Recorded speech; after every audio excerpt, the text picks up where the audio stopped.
ঈদের বাকি আর মাত্র একদিন। শেষ দিনেও শেকড়ের টানে বাস, ট্রেন ও লঞ্চে শহর ছাড়তে দেখা যায় নগরবাসীকে। তবে এদিন সংখ্যাটা ছিল অন্যান্য দিনের তুলনায় অনেকটাই কম। শুক্রবার সকালে গাবতলী বাস টার্মিনাল থেকে উত্তরবঙ্গ সহ বিভিন্ন জেলায় ছেড়ে যাওয়া বাসগুলোতে ছিল না চিরচেনা ভিড়। সরকারি ছুটি আগে শুরু হলেও অনেকেই ভোগান্তি এড়াতে দেরিতে রওনা হন। ব্যবসা করি, যেমন দেখা গেলো ব্যবসা গুছানোর পর সবকিছু একবারে তারপরে যাচ্ছি। ছুটি দিচ্ছে বুধবারেই, ঘটনা হয়েছে জামের জন্য অপেক্ষা করছি বাসায়, ধীরে সুস্থ যাওয়ার জন্য চিন্তা ভাবনা করছি। বেলা বাড়ার সাথে সাথে মহাখালী বাস টার্মিনালে দেখা যায় যাত্রীদের ভিড়। শেষ মুহূর্তের ব্যস্ততা শেষ করে অনেকেই পরিবার স্বজন নিয়ে ফেরেন গ্রামে। নির্ঝঞ্ঝাট আর স্বস্তির যাত্রায় ছিল উৎসবের আমেজ। তবে দুপুরের হঠাৎ বৃষ্টিতে খানিকটা বেকায়দায় পড়েন অনেকেই।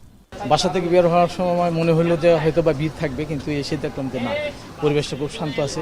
রাস্তাঘাট একবারে নির্জঞ্জাল, কোনো ঝামেলা নাই। এখানে এসে টিকিটটা সহজে পেয়ে গেছি। এদিকে সকালে সদরঘাট লঞ্চ টার্মিনাল থেকে দক্ষিণবঙ্গের উদ্দেশ্যে ছেড়ে যায় বেশ কয়েকটি লঞ্চ। ঘরমুখো মানুষের ব্যবস্থাপনা নিয়ে ছিল না বড় কোনো অভিযোগ। তবে যাত্রী কম থাকায় কেবিন ফাঁকা থাকছে বলে দাবি লঞ্চ মালিকদের। কোনো বাড়তি ভাড়া কোনো নেওয়া হয় না, মোটামুটি ওরকম যাত্রী নাই, কম কেবিন যাত্রী খুবই কম। এদিন সদরঘাট টার্মিনাল পরিদর্শন করে র্যাব জানায় নৌপথে কোনো ধরনের নাশকতার শঙ্কা নেই। যাত্রা নিরাপদ করতে তৎপর রয়েছে তারা।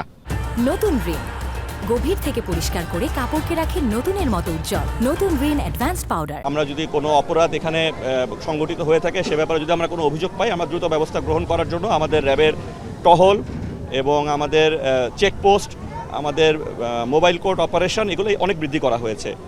এদিকে নৌপরিবহন প্রতিমন্ত্রী রাজীব আহসান বলেন, দুর্ঘটনা রোধে নৌকা ও ট্রলারে করে লঞ্চে ওঠা স্থায়ীভাবে বন্ধ করা হয়েছে।